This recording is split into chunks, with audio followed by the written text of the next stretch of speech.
Assalamualaikum warahmatullahi wabarakatuh. Apakah kalian pernah mendengar cerita seseorang yang hilang di tempat terpencil dan kembali membawa kisah yang tak bisa dijelaskan akal manusia? Bagaimana jika itu terjadi di negeri kita sendiri, dengan keindahan alam yang ternyata menyimpan rahasia gelap? Hari ini, saya akan menceritakan kisah nyata yang konon terjadi di sebuah pulau kecil di perairan Sulawesi Selatan. Kisah ini tidak hanya mencekam, tetapi juga menyimpan pesan moral yang sangat mendalam. Dengarkan baik-baik, karena pengalaman ini bisa menjadi pengingat bagi kita semua. Arif adalah seorang fotografer alam yang sering bepergian ke berbagai pelosok Nusantara untuk mengabadikan keindahan alam. Suatu hari, ia mendapat tawaran dari sebuah majalah wisata untuk mendokumentasikan gugusan pulau di perairan Selayar, Sulawesi Selatan. Pulau-pulau itu terkenal akan keindahan terumbu karangnya, tetapi ada satu pulau yang tidak pernah dikunjungi orang, Pulau Batu Tulis. Meski nelayan setempat memperingatkannya bahwa pulau itu memiliki aura mistis dan cerita tentang kapal-kapal yang hilang, Arif tetap nekat berangkat. Saya hanya ingin mengambil gambar, pikirnya, tanpa menyadari bahwa keputusannya itu akan membawa malapetaka. Hari pertama di atas kapal berjalan lancar. Laut begitu tenang, dan Arif sibuk mengagumi air biru yang jernih serta burung-burung camar yang berterbangan di langit.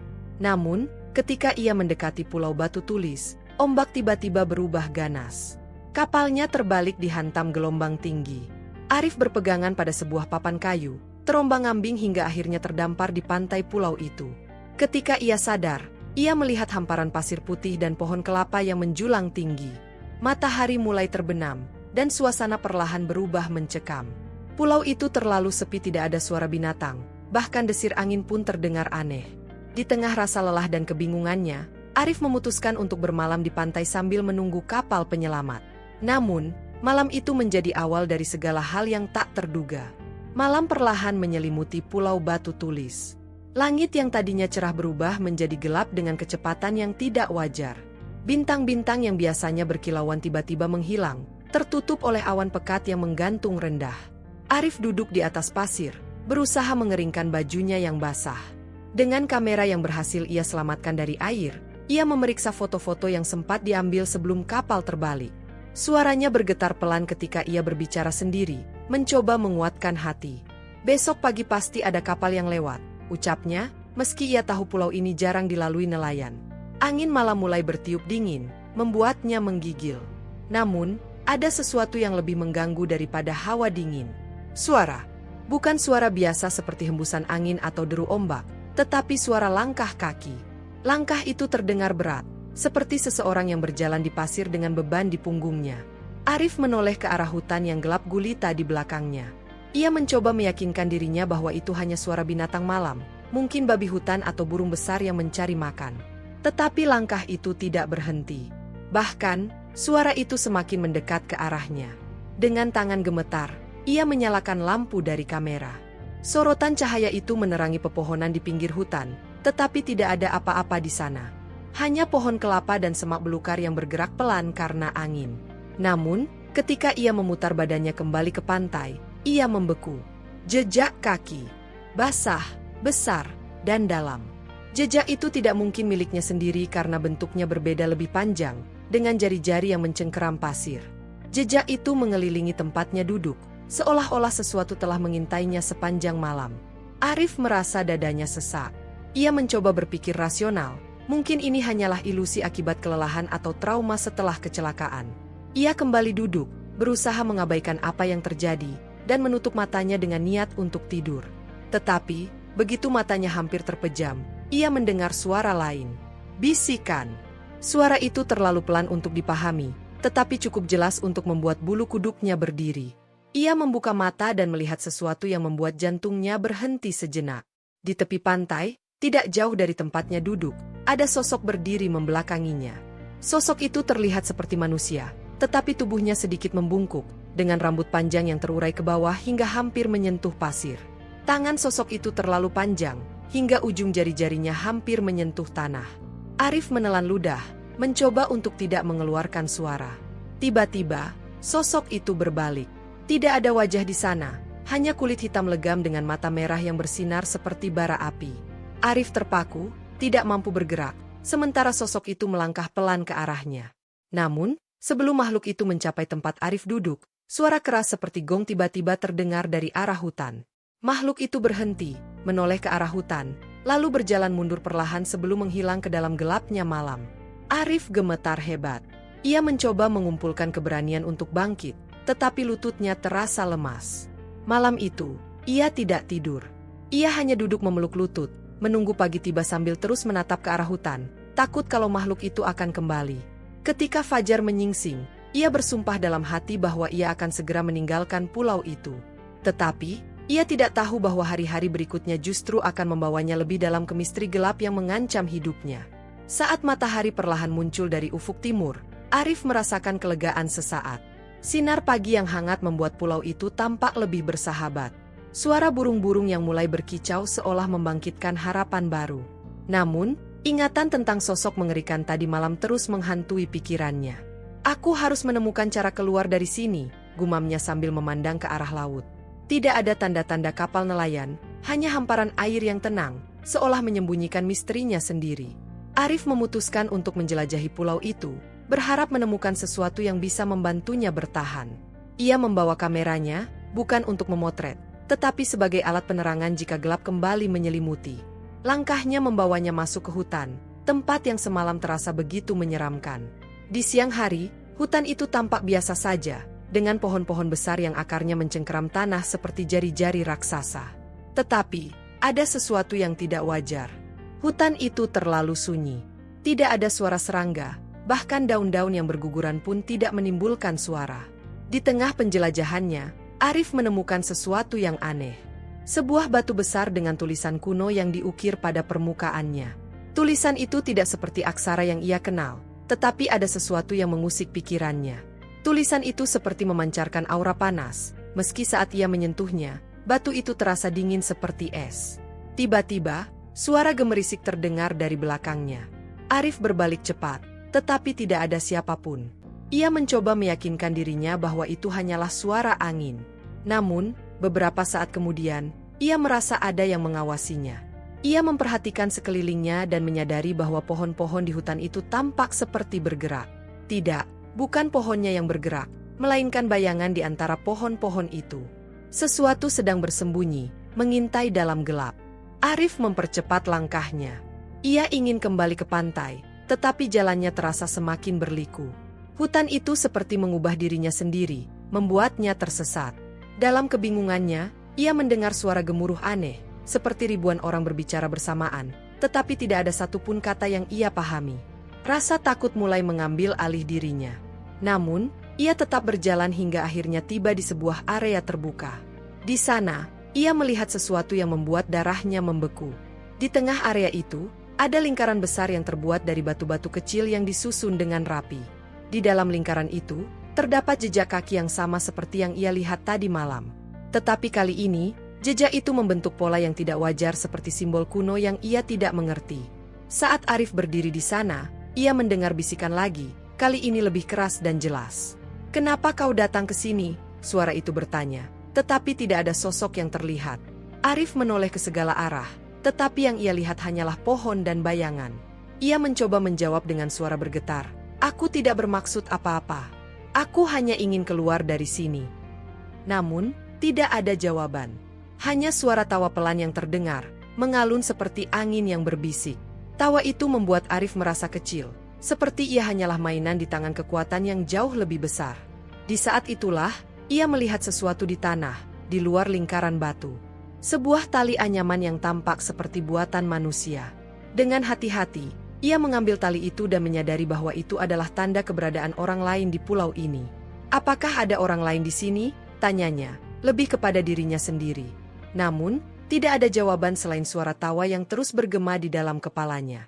Arif memutuskan untuk membawa tali itu dan kembali ke pantai. Tetapi, dalam perjalanannya keluar dari hutan, ia mendengar langkah kaki di belakangnya. Langkah itu tidak seperti langkah manusia, tetapi juga bukan langkah binatang. Ia tidak berani menoleh. Ia hanya terus berjalan, berharap bisa keluar dari hutan itu sebelum sesuatu yang tak terlihat menangkapnya. Ketika ia akhirnya tiba di pantai, matahari sudah hampir tenggelam. Arif menyadari bahwa ia hanya memiliki waktu sebentar sebelum malam kembali datang. Dan kali ini, Ia tahu bahwa kegelapan akan membawa sesuatu yang lebih dari sekadar rasa takut. Malam kedua di Pulau Batu Tulis tiba lebih cepat dari yang Arif harapkan. Langit yang tadinya berwarna jingga perlahan berubah menjadi gelap pekat, tanpa bulan atau bintang untuk menerangi pantai. Ia duduk di dekat tumpukan kayu yang ia kumpulkan dari hutan, mencoba menyalakan api menggunakan batu yang ia temukan.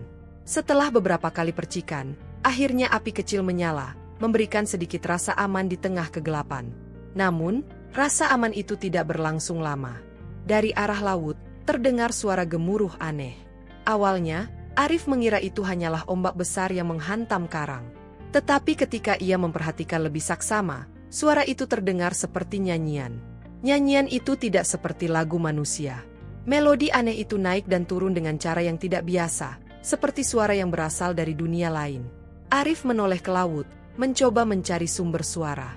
Dalam cahaya redup dari api kecilnya, ia melihat sesuatu yang membuat tubuhnya membeku. Di kejauhan, di atas air, tampak bayangan samar yang menyerupai kepala manusia. Kepala itu perlahan naik ke permukaan, diikuti oleh tubuh yang terlihat bersinar di bawah sinar api dari kejauhan. Sosok itu tampak seperti perempuan dengan rambut panjang yang basah dan kulit yang berkilauan seperti sisik ikan. Tetapi, wajahnya tidak sepenuhnya terlihat, hanya matanya yang bersinar tajam seperti mutiara. Arif memundurkan tubuhnya dengan panik, mencoba meyakinkan dirinya bahwa itu hanyalah ilusi akibat lelah dan lapar. Tetapi, sosok itu bergerak mendekat. Suara nyanyian semakin keras, seolah-olah menariknya untuk mendekati laut. Jangan mendekat, jangan dengarkan.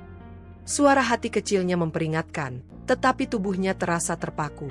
Arif merasa seperti ada sesuatu yang memaksanya untuk berjalan ke arah air. Tepat sebelum kakinya mencapai garis ombak, suara tawa keras memecah malam. Suara itu berasal dari belakangnya, dari arah hutan. Ia menoleh cepat, tetapi tidak ada apa-apa di sana selain bayangan pohon yang bergoyang karena angin malam. Ketika ia kembali melihat ke laut, sosok perempuan itu sudah menghilang, meninggalkan permukaan air yang kembali tenang. Arif jatuh terduduk di atas pasir, napasnya terengah-engah. Ia mencoba memahami apa yang baru saja terjadi, tetapi pikirannya terlalu kacau. Tiba-tiba, sesuatu yang dingin menyentuh kakinya. Ia melompat mundur dan melihat sebuah benda kecil tergeletak di pasir. Itu adalah cermin kecil, usang, dengan pinggiran yang berkarat. Cermin itu tidak mungkin berasal dari laut, karena tampak seperti benda kuno yang sudah lama terpendam. Ketika Arif mengambilnya, ia melihat bayangannya sendiri di permukaan cermin. Tetapi, ada sesuatu yang salah. Bayangan di cermin itu tidak tersenyum seperti dirinya. Bayangan itu tampak muram, dengan mata yang kosong dan kulit yang terlihat lebih gelap. Arif melempar cermin itu ke pasir, tetapi cermin itu tidak pecah. Ia berlari kembali ke tempat apinya dan duduk di dekat kobaran kecil itu, mencoba menenangkan dirinya. Malam itu, ia memutuskan untuk tetap terjaga. Namun, suara-suara dari laut dan tawa dari hutan terus bergema di sekelilingnya, seperti orkestra kengerian yang tidak pernah berhenti. Ketika fajar akhirnya tiba, Arif menyadari satu hal, pulau ini tidak hanya mencoba menakut-nakutinya. Pulau ini ingin dia tetap di sini, selamanya. Pagi itu, Arif bangun dengan tubuh yang lelah dan pikiran yang kacau. Ia tidak yakin apakah kejadian semalam nyata atau hanya mimpi buruk akibat stres dan kelelahan. Namun, cermin usang yang tergeletak di pasir adalah bukti bahwa sesuatu benar-benar terjadi. Dengan langkah yang ragu, Arif memutuskan untuk menyusuri garis pantai, berharap menemukan jejak manusia lain atau tanda-tanda kehidupan. Pulau ini tidak mungkin kosong. Seseorang pasti pernah atau bahkan masih tinggal di sini. Pikiran itu adalah satu-satunya harapan yang membuatnya terus bergerak. Setelah beberapa jam berjalan di sepanjang pantai, Arif menemukan sesuatu yang membuatnya berhenti. Di pasir yang lembut, ada jejak kaki manusia. Jejak itu tidak terlihat seperti miliknya, terlalu besar dan dalam, seperti milik seseorang yang berjalan tanpa alas kaki dengan berat tubuh yang tidak wajar. Arif mengikuti jejak itu, yang tampaknya menuju ke bagian pulau yang lebih terpencil. Semakin ia berjalan, lingkungan di sekitarnya semakin berubah. Pohon-pohon menjadi lebih lebat, dan udara terasa lebih dingin, meski matahari masih bersinar terang. Di ujung perjalanan, ia tiba di sebuah gua kecil yang tersembunyi di balik semak-semak tebal. Mulut gua itu tampak gelap dan menakutkan, tetapi jejak kaki yang ia ikuti jelas mengarah ke dalam. Dengan hati-hati, Arif melangkah masuk, menggunakan kameranya sebagai alat penerangan. Di dalam gua, Dinding-dindingnya dipenuhi ukiran aneh yang menyerupai simbol kuno. Beberapa di antaranya terlihat mirip dengan tulisan di batu besar yang ia temukan sebelumnya. Semakin dalam ia masuk, bau aneh seperti belerang semakin kuat, membuat napasnya terasa berat. Tiba-tiba, ia mendengar suara. Suara itu seperti seseorang yang sedang berbisik, tetapi terlalu pelan untuk dimengerti. Arif mencoba mengikuti suara itu, meski hatinya terus berdebar kencang. Ia tidak bisa lagi membedakan apakah yang ia rasakan adalah rasa takut atau rasa penasaran. Di ujung gua, ia menemukan sesuatu yang mengejutkan. Sebuah ruangan kecil yang dipenuhi barang-barang yang tampak modern, pakaian, peralatan memasak, bahkan buku harian yang tergeletak di atas batu. Arif mengambil buku itu dengan tangan gemetar, membuka halaman pertamanya. Tulisan di buku itu milik seseorang bernama Benny. Dalam catatan pertama, Benny menulis bahwa ia terdampar di pulau ini 6 bulan yang lalu setelah kapalnya karam. Namun, semakin jauh Arif membaca, semakin aneh isi buku itu. Pulau ini hidup, tulis Benny di salah satu halamannya. Ia bukan sekadar tanah dan pohon. Ia melihat, mendengar, dan berbicara. Arif membalik halaman berikutnya dengan lebih cepat. Di halaman-halaman terakhir, tulisan Benny menjadi semakin tidak teratur, seperti seseorang yang kehilangan akal sehat. Aku tidak sendiri di sini. Mereka melihatku. Mereka ingin aku tinggal. Aku tidak bisa pergi. Bulu kuduk Arif berdiri. Ia meletakkan buku itu kembali dan bergegas keluar dari gua. Tetapi, saat ia berbalik, ia melihat bayangan seseorang berdiri di mulut gua. Sosok itu besar dan diam, seperti memandangnya dengan intensitas yang tidak wajar. "Siapa kau?" seru Arif, tetapi sosok itu tidak menjawab. Saat ia mendekati mulut gua, sosok itu menghilang begitu saja, seperti kabut yang tertiup angin. Ketika ia akhirnya keluar dari gua, ia merasa seluruh tubuhnya dingin, meskipun matahari siang terasa terik. Hatinya dipenuhi pertanyaan, siapa Benny? Apakah ia masih hidup? Dan siapa atau apa yang mengikuti dirinya di pulau ini? Namun, satu hal jelas, pulau ini memiliki rahasia yang jauh lebih besar daripada yang ia bayangkan. Dan ia belum menemukan puncak dari misterinya. Arif berjalan dengan langkah cepat meninggalkan gua itu, tapi pikirannya tetap tertuju pada apa yang baru saja ia temukan. Buku harian Benny, jejak kaki besar, dan bayangan misterius yang muncul di mulut gua. Ia mulai merasa bahwa setiap sudut pulau ini memiliki mata yang terus mengawasinya. Sambil berjalan kembali ke arah pantai, Arif mencoba merenung. Ia masih memiliki persediaan air dari hujan semalam, tetapi tubuhnya mulai merindukan makanan yang layak. Lapar dan kelelahan membuat pikirannya semakin sulit untuk tetap fokus. Namun, ia tidak punya waktu untuk beristirahat. Ada rasa mendesak yang membuatnya merasa harus terus bergerak. Ketika matahari mulai turun ke ufuk barat, Arif tiba di sebuah hutan mangrove yang lebat. Akar-akar pohon yang menjulang tinggi membentuk lorong alami, seperti gerbang menuju tempat lain. Di dalam hutan ini, suara angin berganti menjadi bisikan-bisikan samar, seolah-olah pohon-pohon itu berbicara satu sama lain. Arif tidak yakin apakah ia harus masuk. Namun, rasa penasaran mengalahkan ketakutannya. Ia melangkah hati-hati, menghindari akar-akar yang mencuat dari tanah. Suasana di dalam hutan mangrove terasa aneh, seperti udara di sekitarnya lebih berat dan lembab. Tiba-tiba, di tengah perjalanannya, ia melihat sesuatu yang membuat jantungnya hampir berhenti. Di salah satu pohon mangrove, ia melihat ukiran wajah manusia yang tampak sangat detail. Wajah itu memiliki mata yang cekung, bibir tipis, dan ekspresi marah. Ini tidak mungkin, gumamnya. Ketika ia menyentuh ukiran itu dengan jari-jarinya, ia merasakan permukaan yang hangat, seperti kulit manusia. Ia menarik tangannya dengan cepat, merasa ngeri. Tetapi sebelum ia bisa melangkah lebih jauh, ia mendengar suara dari belakangnya. "Kenapa kau menyentuhnya?" Arif membalikkan tubuhnya dengan cepat. Di belakangnya berdiri seorang pria tua dengan pakaian compang-camping dan rambut yang sudah memutih. Pria itu memegang tongkat kayu, dan matanya yang tajam menatap Arif tanpa berkedip. "Siapa Anda?" tanya Arif dengan suara gemetar.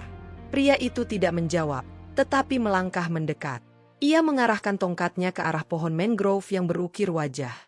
"Kau tidak seharusnya menyentuh pohon ini. Itu adalah bagian dari mereka." "Mereka? Siapa mereka?" Arif merasa bingung sekaligus takut.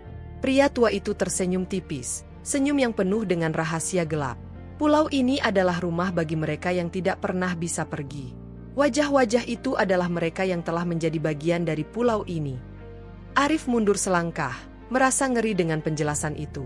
Apakah Anda salah satu dari mereka? Pria itu tertawa kecil. Aku hanya pengamat. Aku telah berada di sini lebih lama daripada yang bisa kau bayangkan. Dan kau, anak muda, kau sudah terlalu jauh masuk ke dunia mereka. Sebelum Arif bisa bertanya lebih banyak, pria itu menghilang begitu saja, seperti asap yang tertiup angin. Arif berlari keluar dari hutan mangrove, tetapi suara-suara bisikan semakin keras di telinganya. Ketika ia akhirnya keluar dari hutan, ia mendapati bahwa matahari sudah sepenuhnya tenggelam. Malam kembali menyelimuti pulau itu, membawa kegelapan dan misteri yang lebih dalam. Arif tahu bahwa malam ini tidak akan menjadi malam yang tenang. Malam itu, pulau terasa lebih sunyi dari biasanya, tetapi kesunyian itu tidak membawa ketenangan. Langit di atas pulau yang biasanya gelap dan bertabur bintang kini berubah menjadi merah menyala, seperti ada api yang menyelimuti cakrawala. Arif duduk di dekat api unggun kecil yang ia buat, tubuhnya gemetar bukan karena dingin, tetapi karena rasa takut yang tidak bisa ia kendalikan. Bayangan pria tua yang ia temui di hutan mangrove terus terngiang-ngiang di pikirannya. Wajah-wajah di pohon, buku harian Benny, dan bisikan-bisikan yang seolah berasal dari dalam tanah semuanya membentuk kepingan teka-teki yang tidak bisa ia pahami. Namun, di balik semua itu, ada satu pertanyaan besar. Apa yang sebenarnya diinginkan oleh mereka?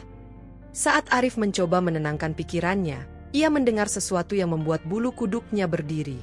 Suara langkah kaki yang berat terdengar mendekati lokasi perkemahannya.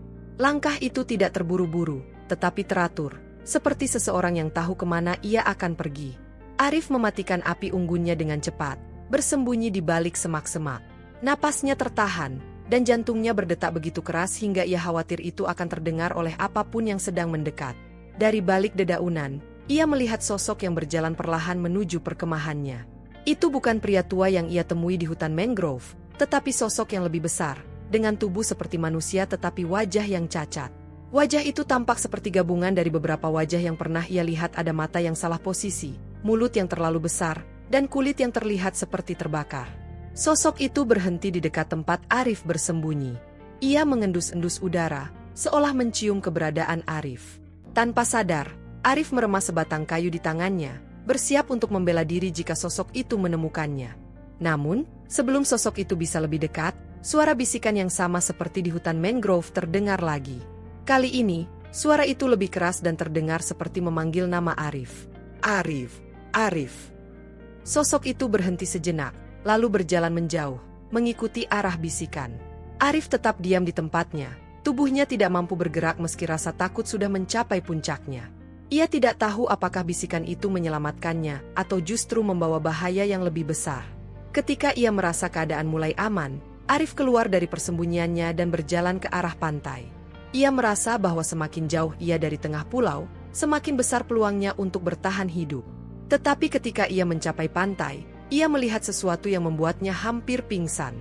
Di air yang tenang, terdapat bayangan besar seperti sebuah kapal. Namun, kapal itu tidak terlihat seperti kapal biasa. Warnanya hitam pekat, dengan layar yang robek dan lambung yang terlihat seperti terbuat dari tulang.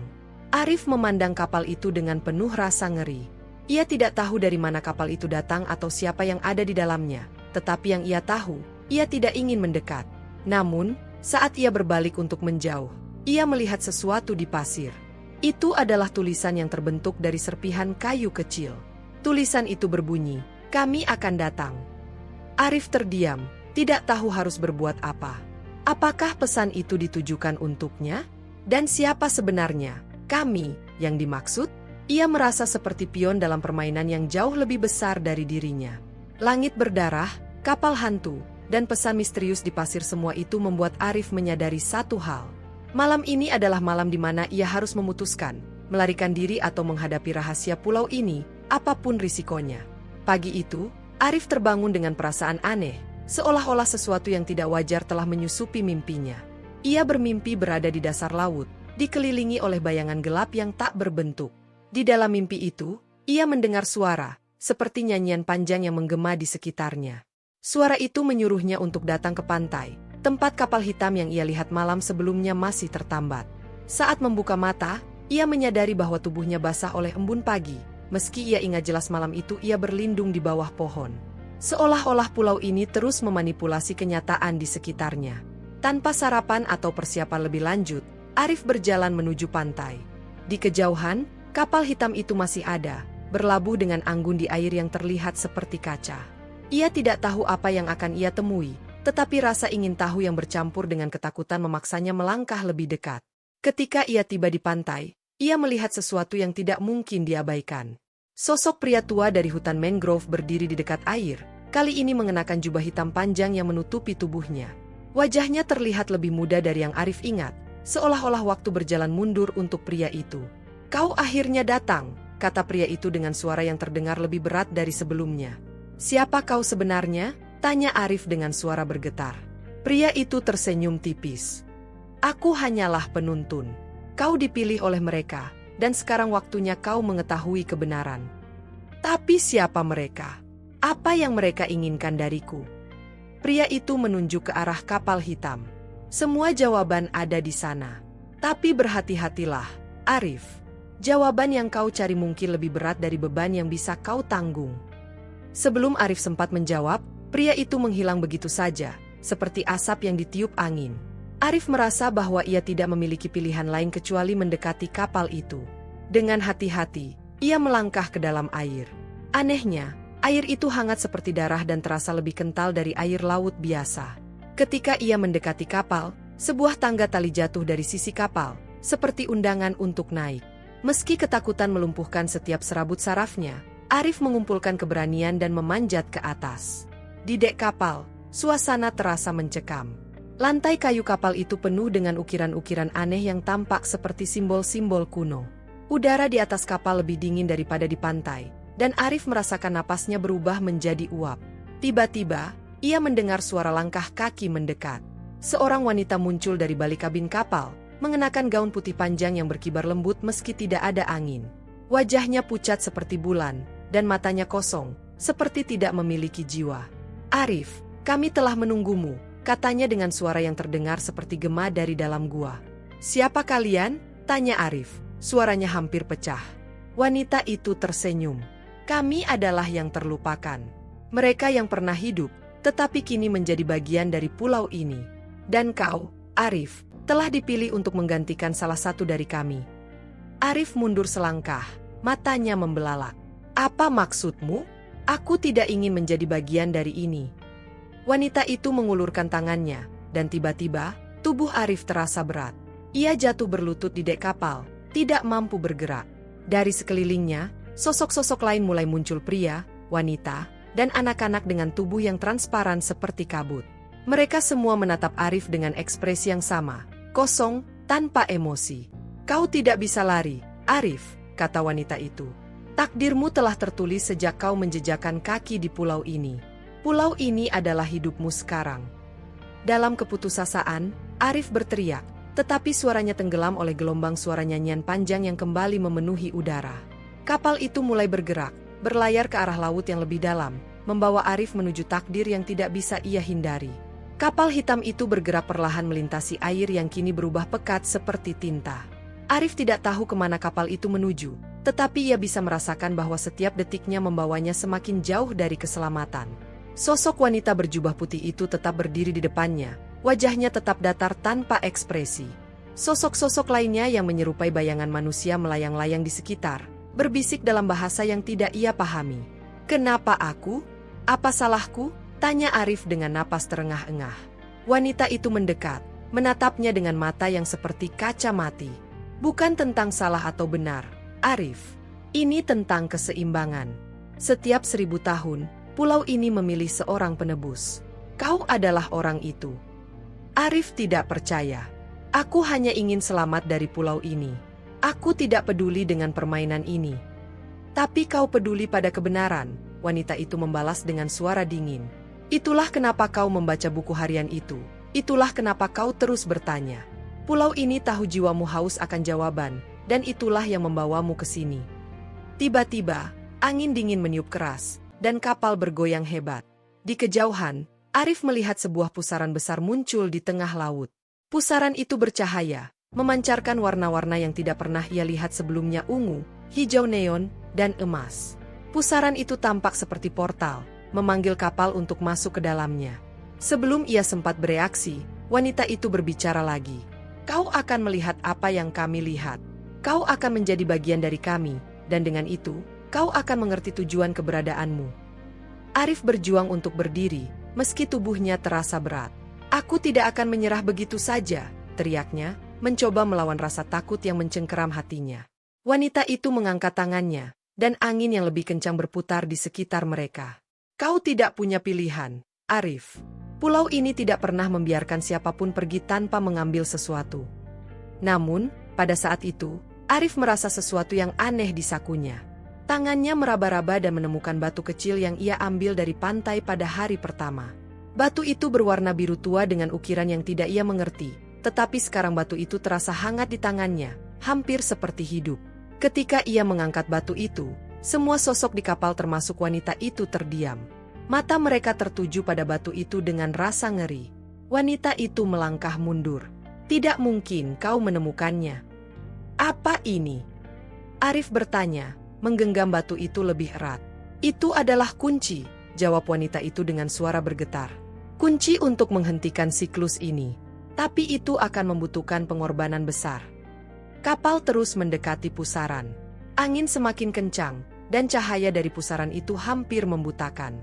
Arif tahu ia harus membuat keputusan cepat, menyerahkan dirinya pada takdir yang ditentukan oleh pulau, atau menggunakan batu itu, meski ia tidak tahu apa yang akan terjadi. Ia menatap pusaran dan kemudian pada wanita itu. Dalam hatinya, ia tahu bahwa apapun yang terjadi, ia tidak bisa membiarkan dirinya menjadi pion dalam permainan yang mengerikan ini. Dengan seluruh keberaniannya, ia mengangkat batu itu tinggi-tinggi dan berteriak, "Aku memilih kebebasan." Tiba-tiba, batu itu bersinar terang, dan cahaya biru menyelimuti seluruh kapal. Sosok-sosok di sekitar Arif mulai memudar, berteriak dalam kesakitan sebelum akhirnya lenyap seperti debu tertiup angin. Wanita itu juga mulai menghilang, tetapi sebelum tubuhnya benar-benar lenyap, ia berbisik, "Kau telah menghancurkan keseimbangan. Dunia tidak akan sama lagi." Kapal mulai runtuh, papan-papannya terpecah-pecah dan tersedot ke dalam pusaran. Arif merasa tubuhnya terangkat, melayang di udara, sebelum semuanya berubah menjadi gelap. Ketika ia membuka matanya, ia berada di pantai. Pulau itu terlihat sunyi seperti biasanya, tetapi sesuatu terasa berbeda. Langit kini biru cerah, dan suara ombak kembali tenang. Namun, ketika ia melihat ke laut, tidak ada tanda-tanda kapal hitam atau pusaran. Ia sendirian, tetapi di hatinya, ia tahu bahwa ia telah mengubah sesuatu tidak hanya untuk dirinya, tetapi untuk dunia. Arif terbangun di pantai yang sepi, di tempat yang seolah telah pulih dari kengerian yang baru saja ia alami. Matahari bersinar cerah, angin berhembus lembut, dan suara ombak berirama tenang. Namun, dalam hatinya, Arif merasakan sesuatu yang berbeda. Sesuatu yang tidak bisa ia jelaskan, tapi pasti ada. Dunia ini, dunia yang kini ia hadapi, terasa tidak sama. Ketika ia berdiri dan berjalan kembali ke hutan, ia menyadari bahwa pulau ini, meski terlihat damai, tetap menyimpan jejak-jejak keanehan yang tidak bisa dijelaskan. Setiap pohon yang ia lihat tampak lebih hidup, lebih tajam dalam detailnya, dan setiap langkah yang ia ambil membuat tanah di bawahnya terasa lebih keras dan lebih kokoh. Pulau ini atau dunia ini seolah tidak membiarkan dirinya sepenuhnya menghilang. Di sepanjang perjalanan pulang, Arif berpikir tentang kata-kata wanita itu. "Kau telah menghancurkan keseimbangan." Apa yang dimaksud dengan keseimbangan itu? Apa yang telah ia lakukan dengan menggunakan batu biru itu? Dunia ini terasa lebih tenang, lebih sepi, tetapi ada sesuatu yang menggantung di udara, sesuatu yang tidak bisa ia tangkap dengan akal sehatnya. Sesampainya di rumah, Arif mencoba untuk melanjutkan hidupnya seperti biasa. Ia kembali bekerja, berbicara dengan teman-teman, tetapi ada ketegangan yang sulit ia sembunyikan. Ia tidak bisa berhenti memikirkan pulau itu, kapal hitam, dan sosok-sosok yang ia temui di sana. Bahkan, malam hari, ia masih bisa mendengar suara nyanyian aneh itu, suara yang selalu mengusik tidurnya. Meski jauh di dalam hatinya ia tahu bahwa ia telah meninggalkan pulau itu. Beberapa minggu berlalu, dan Arif mulai merasa bahwa ia kembali ke kehidupan normal. Namun, ada sesuatu yang mengganggunya, mimpi-mimpinya. Mimpi-mimpi itu semakin sering datang, dan dalam mimpi-mimpi itu, ia kembali ke pulau itu, tapi kali ini, ia melihat sesuatu yang mengerikan. Pulau itu tidak hanya kosong, tetapi mulai tergerus, tanahnya hancur, dan lautan di sekitarnya berubah menjadi lautan hitam pekat. Dan di tengah-tengah kehancuran itu, ada bayangan besar yang mulai muncul, bayangan yang Arif kenal dengan jelas, sosok kapal hitam yang kembali. Suatu malam, saat Arif sedang berjalan di luar, ia merasakan sesuatu yang aneh.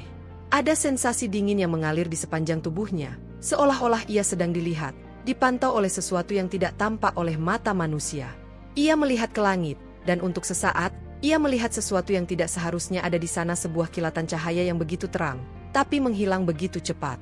Keesokan harinya, saat Arif sedang duduk di meja kerjanya, ia melihat di layar ponselnya sebuah berita yang mengejutkan. Di sebuah desa yang terletak tak jauh dari tempat ia tinggal, ditemukan sebuah kapal tenggelam yang mengambang di laut, kapal hitam yang persis sama dengan yang ia lihat di pulau itu. Apa yang lebih mengejutkan lagi adalah laporan yang mengatakan bahwa tidak ada seorang pun yang ditemukan di dalam kapal tersebut, meskipun ada tanda-tanda kehidupan yang tercatat di sistem radar. Tiba-tiba, semuanya menjadi jelas bagi Arif.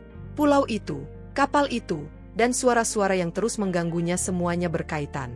Ia telah membuka pintu yang tidak seharusnya dibuka, menghancurkan keseimbangan yang ada. Dan sekarang, dunia yang ia kenal tidak lagi berada di tempat yang aman. Sesuatu yang gelap, yang tidak dapat dimengerti oleh akal manusia, kini terlepas dan mengancam untuk menyebar. Dengan rasa cemas yang membelitnya, Arif tahu bahwa ia tidak bisa berdiam diri lagi. Ia harus kembali ke pulau itu, harus menghadapi takdir yang ia buat dengan tangannya sendiri. Tetapi kali ini, ia tahu bahwa ia tidak akan sendirian. Kapal hitam itu dan semua yang berhubungan dengan pulau itu akan datang untuk menuntut balas. Namun, satu hal yang ia pastikan adalah bahwa ia akan bertarung, tidak peduli dengan harga yang harus dibayar. Karena kini, ia menyadari bahwa kebebasan tidak datang tanpa pengorbanan. Dunia ini, yang telah berubah, menunggu untuk dijelajahi kembali, dan Arif tidak akan lari dari kenyataan itu. Di tengah ketakutannya, ia tahu bahwa ia harus menanggung konsekuensi dari apa yang telah terjadi. Mungkin inilah awal dari perjalanan panjang yang penuh dengan kegelapan dan kebenaran yang tak terungkapkan. Dunia ini, yang kini tidak lagi seperti dulu, menanti untuk ditaklukkan, dan Arif terlepas dari semua ancaman yang mengintainya akan berusaha untuk memahami, bahkan jika itu berarti menantang takdir yang telah digariskan. Demikian cerita tentang perjalanan Arif yang terdampar di pulau terpencil dan menghadapi kegelapan yang tersembunyi. Dalam kisah ini, kita diajarkan bahwa setiap pilihan yang kita buat membawa konsekuensi yang tak selalu bisa kita kontrol. Meskipun kita berusaha untuk lari dari takdir atau kenyataan yang ada, dunia ini tetap memiliki cara untuk menghadapkan kita pada apa yang harus dihadapi. Pesan moral yang bisa kita ambil adalah bahwa keberanian untuk menghadapi ketakutan dan mengakui kesalahan adalah langkah pertama menuju pemahaman yang lebih dalam tentang hidup. Dalam menghadapi kegelapan, kita akan menemukan cahaya, dan dalam menghadapi ketidakpastian, kita belajar untuk menerima dan menghadapi apapun yang datang. Kesadaran tentang keseimbangan dan tanggung jawab menjadi kunci untuk memahami dunia ini, dan meski terkadang kita harus mengorbankan sesuatu untuk mendapatkannya, selalu ada pelajaran berharga di balik setiap ujian kehidupan.